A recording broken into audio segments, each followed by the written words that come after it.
Salut les lambda, chose promise, chose due, c'est la vidéo d'introduction de la maison et du projet.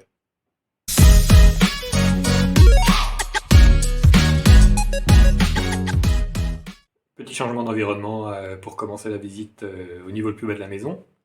Cela dit, avant de commencer la visite, je passe la main à Monsieur Lambda 3D pour qu'il vous montre la géométrie de la maison. Je vous récupère ici pour la visite en réel.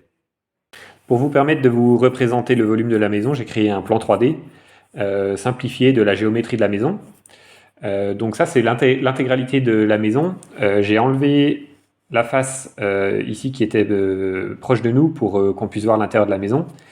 Donc c'est une maison, une ancienne maison de ville vigneronne qui est beaucoup plus longue et haute que large et qui est mitoyenne des deux côtés.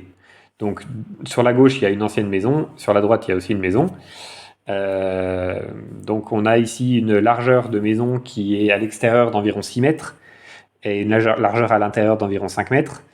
En effet, tous les murs sont des anciens murs maçonnés de 50 cm de large en pierre. Donc on a à peu près 1 mètre de moins en largeur à l'intérieur qu'à l'extérieur. La longueur totale de la maison depuis la face avant jusqu'à l'extérieur, la fin de la parcelle, c'est environ 22 mètres. Et la longueur intérieure utilisable de la maison, c'est environ 19 mètres. Donc on a deux orientations principales dans la maison. La face ici avant qui donne sur l'est et sur la rue qui passe devant la maison avec une porte de garage et une porte d'entrée et deux fenêtres. Et sur la face extérieure de l'autre côté à l'ouest qui donne sur une petite cour en bleu foncé ici et un balcon au premier étage. Il n'y a pas de terrain à proprement parler dans la maison à part la petite cour à l'extérieur. Parce que vu qu'on est mitoyen à droite et à gauche, il n'y a pas de terrain attenant et donc il faut simplement utiliser la petite cour pour pouvoir accéder à l'extérieur. La petite cour d'ailleurs, les maisons sont symétriques en face, donc le voisin a également une petite cour de la même dimension et ensuite il y a un vis-à-vis, une autre maison en face qui est pas très loin. Et ensuite toutes les maisons sont comme ça construites sur le même modèle, donc on a toutes les maisons qui sont assez proches l'une de l'autre. La maison est construite, utilise donc le volume sur 4 niveaux. Le premier niveau en vert foncé, ici on voit que par la porte de garage on accède à un ancien garage et ensuite on a un genre de grange, de cave qui sont des anciennes parties agricoles qui étaient utilisées auparavant. Il y avait aussi des bêtes qui étaient gardées anciennement dans la maison parce que la maison est très vieille, elle est du XVIIIe siècle. Donc c'est une maison qui a longtemps servi comme maison agricole. Ensuite, on voit que quand on accède par la porte d'entrée, il y a un escalier qui monte ici, à la partie qui était encore habitée il y a 30 ou 40 ans. Et on a un couloir qui dessert ici la partie verte, vert clair, qui était l'ancienne cuisine. Donc là, on avait une cuisine et un grand placard. La partie rouge ici, qui était une ancienne salle de bain assez vétuste. Plus du tout utilisable dans tous les cas, et des toilettes ici en bleu clair, ça c'est classique. Quand on continuait par le couloir, on arrivait ici en rose sur une première chambre qui était donc borgne, qui donnait sur une deuxième chambre en jaune ici, et donc en gris foncé à l'extérieur, là on avait une ancienne salle à manger qui était maintenant utilisée un peu comme débarras, qui donne sur le balcon. Le petit balcon ici qui donne donc aussi sur les autres maisons en face. Depuis la cuisine ici, on accédait par derrière ici par un autre escalier qui montait donc au deuxième étage à la grande partie orange qui est l'ancien grenier. Donc là, il y a encore des planchers qui étaient existants avec encore tout un tas de fourbis qui étaient stockés là. Et en gris foncé, j'ai noté les parties qui étaient plus existantes parce qu'elles ont été démontées parce qu'elles étaient en trop mauvais état. Donc le grenier en fait allait jusqu'au mur ici jusqu'au bout, mais ça ces poutres là, c'est des poutres qui ont été enlevées parce qu'elles étaient plus bonnes. C'est également le cas pour le niveau au-dessus du grenier, donc il y a encore des anciennes poutres. Des morceaux de plancher, des trous dans le mur où on voit qu'il y avait des poutres, etc. Mais c'est des choses qui ont été enlevées au fur et à mesure parce que c'était plus en bon état, c'était plus entretenu, donc c'était plus utilisable en l'état, donc ça avait été démonté, quoi. La surface totale de la parcelle, donc c'est 123 mètres carrés. La surface intérieure de chaque niveau, c'est environ 90 mètres carrés à chaque étage. Sauf bien sûr évidemment l'étage ici sous le toit qui est un peu plus restreint parce qu'évidemment on a la pente du toit qui fait qu'on a moins de volume disponible. Et donc la hauteur du fêtage ici depuis le bas c'est d'environ 12 mètres 60. Donc ça fait une grande hauteur sous le toit et aussi une grande surface de toit par rapport au volume de la maison. Actuellement, les ouvertures qui existent, c'est sur la façade est qui donne sur la rue, donc la porte de garage, la porte d'entrée et les deux fenêtres. Ici en bas, on a une porte pour sortir et une toute petite fenêtre qui donne sur la cour intérieure. Et ici, une grande porte-fenêtre qui donne sur le balcon. Par contre, il n'y a pas du tout d'ouverture dans le toit. Donc ça, c'est quelque chose que je vais faire quand je vais rénover la couverture et la toiture. Je vais intégrer des Velux pour pouvoir amener de la lumière et de la chaleur à l'intérieur de la maison autrement que par les façades, parce que du coup, pour éclairer les pièces qui sont ici au cœur de la maison, sans avoir des Velux, c'est compliqué, donc il va falloir modifier ça. Voilà pour les volumes sur le papier et en 3D. Maintenant, je vous propose de passer à une visite en réel. Merci Monsieur Lambda 3D. C'est parti pour la visite en réel. Voilà, donc on commence par la porte d'entrée. On entre par la porte d'entrée et on descend dans le garage. Donc ici, il y a juste une petite marche avec ici la porte de garage qui donne sur l'extérieur. Et donc, comme on l'a vu, le rez-de-chaussée est en 3 parties, l'une après l'autre, sur environ 5 mètres de large et 19 mètres de long. Donc là, on est dans la partie qui est en garage avec une dalle au plafond. Et ici, vous voyez, il y a pas mal de trucs qui sont stockés déjà, hein, de travaux que j'ai démontés ou que j'ai fait livrer. Donc c'est un peu dur de rendre la perspective comme ça en filmant. Là, on avance sur à peu près 7 mètres. Et au bout des 7 mètres, comme on l'a vu, il y a un mur en pierre de 50 cm d'épaisseur avec un linteau bois assez bas et 3 petites marches qui descendent dans la deuxième partie du sous-sol. Donc on descend là, avec à nouveau pas mal de trucs entreposés. Donc là j'ai mis sur notre droite mon spot pour faire de la lumière parce que l'éclairage qui était en place ne fonctionne plus. Il n'y a plus du tout d'installation électrique qui est alimentée. Il y a simplement une prise de mon compteur de chantier qui est là branchée sur le spot pour que vous puissiez voir de quoi il s'agit. Et donc on arrive dans la troisième partie du rez-de-chaussée. Donc ici on a à nouveau un décrochement d'à peu près 50 cm de haut avec 2 marches. Donc on est 50 cm plus bas ensuite suite à cette marche. Donc ici on a vraiment une hauteur sous plafond qui est assez haute, on est à plus de 3 mètres. Et on voit que le plafond est partout en plâtre ancien qui est plus en très très bon état d'ailleurs. Et les murs sont tous des murs en pierre montés à l'ancienne, hein, c'est des pierres empilées avec des joints en chaux et à la terre, qui sont au rez-de-chaussée ici en bon état. Donc là, il n'y a pas besoin de refaire de joints, juste boucher les trous un petit peu, mais sinon c'est en bon état. Et ici sur la façade extérieure, donc on a une porte et une petite fenêtre qui donne sur la cour extérieure, qui est pas très très grande, donc ça fait à peu près 2 mètres de long et 5 mètres de large, avec un mur mitoyen qui sépare la cour du voisin. Et on a un rosier qui monte ici jusqu'au balcon de l'étage, balcon qui surplombe donc un peu cette petite cour, ce qui fait que dans la cour, vu qu'on est entouré de tous les côtés par des murs, c'est pas très lumineux. Donc on rentre par là, donc on voit la grande enfilade ici des pièces, des 3 tiers de la maison jusqu'en haut, et on voit que ça remonte effectivement à chaque pas, avec ici 2 marches et là-bas 3 marches. Et tous les sols ici sont avec un peu de béton, donc c'est bien, c'est propre, au moins ça fait pas de poussière, etc. Donc c'est quelque chose qu'on peut utiliser, c'est pratique. Et voilà, sur la droite ici, donc on voit l'escalier qui monte donc à l'étage au-dessus, et au-dessus de nous, la cuisine qu'on va donc aller voir maintenant. Donc on repasse par cette porte-là et on enchaîne sur la suite. Donc après cette petite porte là, on a l'escalier en béton qui monte jusqu'à l'étage. Alors ici, on voit déjà que j'ai démonté pas mal de choses. Donc historiquement, on montait un petit couloir ici qui donnait sur ici un WC, une salle de bain, un placard au fond et ici donc la cuisine. Et là, comme vous voyez, il y a déjà plus rien du tout. Donc j'ai déjà tout démonté parce que j'ai commencé par cette partie-là de la maison pour le démontage. Donc c'est pour ça qu'il y a déjà plus grand-chose. Bon, il y a du rangement à faire, hein, comme vous le voyez, mais bon, je savais pas que vous alliez passer, donc j'ai pas eu le temps de passer un coup de balai. C'est comme ça.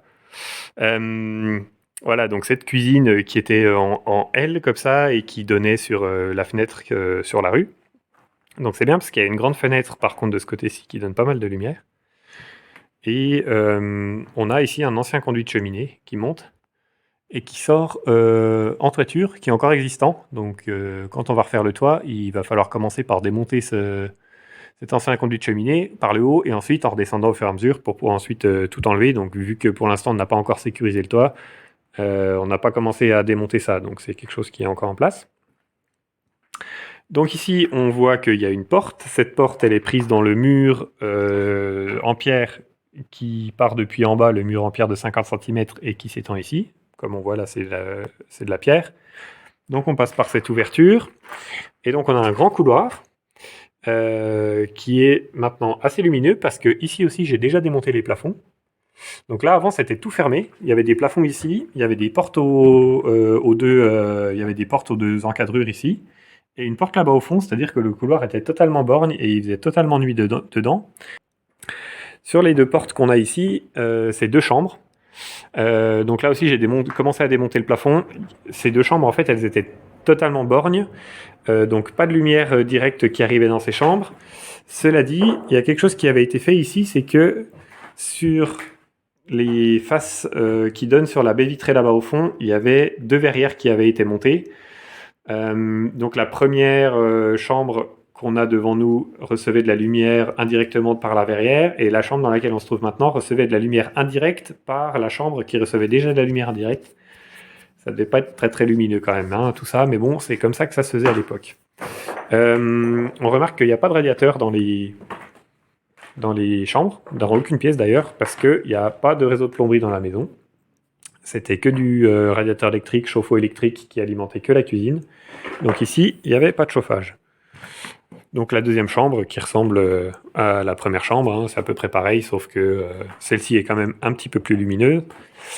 On remarque ici que le démontage du plafond n'est pas terminé et que d'ailleurs ici on a un décroché dans les plafonds parce que c'est pas la même structure de plafond, donc c'est quelque chose qu'on va voir quand on sera au-dessus ça.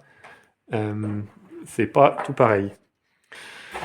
Quand on sort du couloir ici par cette porte, on arrive dans cette pièce ouverte qui était à l'état initial fermé.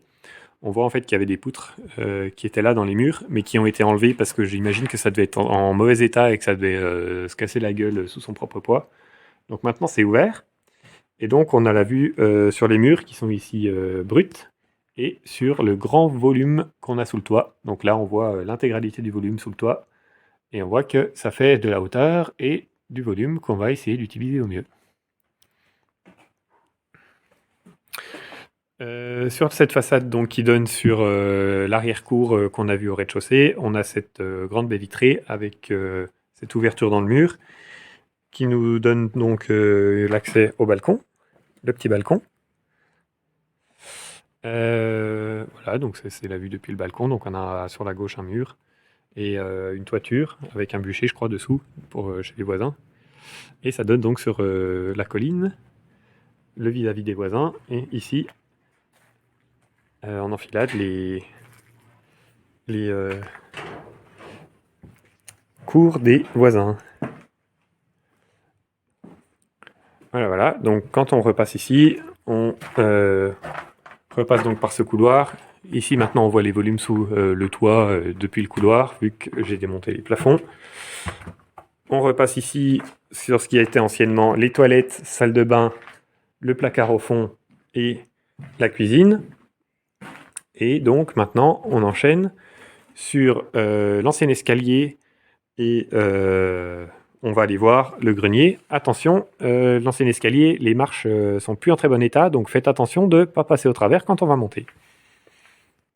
Allez hop, on y va. On monte l'escalier ancien pour arriver au niveau du plafond de la cuisine, plancher au-dessus de la cuisine qui a été démonté, sur lequel j'ai posé des planches pour pouvoir circuler. C'est pas nécessairement une technique que je recommande en termes de sécurité. Cela dit, de manière temporaire, ça me permet de circuler dans la maison, donc c'est quand même bien pratique. Il faut juste faire gaffe de ne pas marcher trop sur les bouts de planche pour pas se casser la gueule. Donc ça, c'est le plancher de ce qu'on voyait depuis la cuisine. Ici, on a le mur, la race du mur qui sépare la maison en deux, le mur en maçonnerie, en pierre, qu'on voyait partir du rez-de-chaussée. Avec ici un coin qui remonte. J'ai pas réussi encore à trop à comprendre le pourquoi du comment. On avait un morceau de mur qui remontait ici. Mais c'est quelque chose que je vais démonter parce que c'est pas quelque chose qui est très pratique à utiliser pour organiser le volume à ce niveau-là. Donc ce bout-là de mur qui remonte en coin, je vais le péter. On remarque ici d'ailleurs que sur la maçonnerie, il y a pas mal de bistres et de suies. Donc là, je pense qu'il y avait un ancien conduit de cheminée qui montait là et qui sortait au toit là-haut. On voit aussi qu'il y a encore un peu du mortier sur les côtés qui devait tenir les pierres qui faisaient les côtés du conduit de cheminée. Mais ça doit être très ancien parce que le conduit de cheminée actuel, donc il est là, il sort en toiture ici, et ça a plus de 60 ans. Et cet ancien conduit-là a plus de sortie. Donc ça veut dire qu'il avait déjà été rebouché avec les anciennes tuiles qui sont déjà toutes mortes, toutes vieilles. Donc ce conduit de cheminée-là, il doit avoir probablement plus de 100 ans. Voilà. Donc on continue ici, on passe au-dessus du mur qui sépare la maison en deux pour passer dans le deuxième tiers de la maison. Hop, donc là on continue, on passe sur cette planche-là sans se casser la gueule. Et on arrive dans le troisième tiers. On voit là que il y a la jonction entre deux morceaux de plancher qui ne sont pas de la même structure. C'est là où il y avait dans la deuxième chambre le décrochement dans le plafond. Donc on voit que la partie à gauche est plus haute que la partie à droite, ce qui crée le décrochement au-dessous finalement, parce que les deux parties ont été plâtrées par la suite avec donc ce décrochement. Et donc ici on arrive sur du plafond plancher très très ancien, qui est un continuum de poutres en bois anciennes imbriquées les unes dans les autres et dont les espacements sont remplis avec de la paille, de la poussière et de la pierre légère, de la pierre de tuf qui est une pierre calcaire très poreuse. Donc ça c'est du bois qui a beaucoup travaillé, qui est beaucoup bouffé par les bestioles et qui tient plus trop debout, très honnêtement. D'ailleurs, j'ai pas encore démonté les cloisons en dessous comme on voit parce que je suspecte que une partie des planchers au moins s'appuie sur les cloisons et donc avant d'aller dessous et de casser les cloisons et que les planchers me tombent sur la gueule, je vais commencer par démonter les planchers et ensuite démonter les cloisons. Voilà. Donc tout ça, c'est le prochain truc que je vais faire. J'ai déjà mis un coup de balai là, comme vous voyez, c'est un peu propre. C'est ma prochaine étape dans le chantier, c'est d'enlever tout ce qu'il y a entre les poutres, tout le remplissage, pour ensuite pouvoir mettre mon échafaudage à l'extérieur, cingler les poutres et les tronçonner une par une depuis l'extérieur. Donc vu l'état ici, je comprends qu'en fait toutes les autres poutres ont déjà été démontées parce que je pense que plus on allait vers la façade et plus c'était en mauvais état et que ça menaçait de tomber et que donc les propriétaires précédents ou même d'encore avant ont préféré démonter le plafond pour être sûr qu'il n'y aurait pas de problème, quoi. Donc voilà, c'est ça mon prochain chantier. J'ai déjà préparé un peu le balai, etc. pour faire du propre et enlever tous les cailloux pour pouvoir ensuite déblayer tous les gravats. Voilà, on a fait le tour de la maison, donc maintenant on reprend le chemin inverse pour retourner au point de départ. Et on passe donc sur ces planches-là pour revenir dans l'ancien escalier en bois, en essayant de ne pas passer en travers, évidemment. Pour revenir dans la cuisine.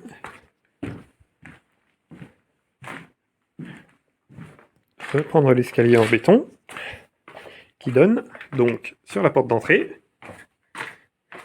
sur la rue et sur le garage. Voilà, c'est tout pour la visite réelle. Je pense que ça fait déjà pas mal d'émotions. Les vidéos à venir, c'est la première la présentation de ce que je veux faire avec cette maison. Hein, on a vu l'actuel, mais la question c'est qu'est-ce que je veux en faire maintenant comme projet.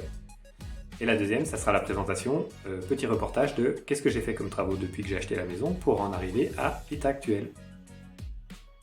Bon les potes, c'est tout pour le moment. On se voit dans la prochaine vidéo pour de nouvelles aventures. Ciao!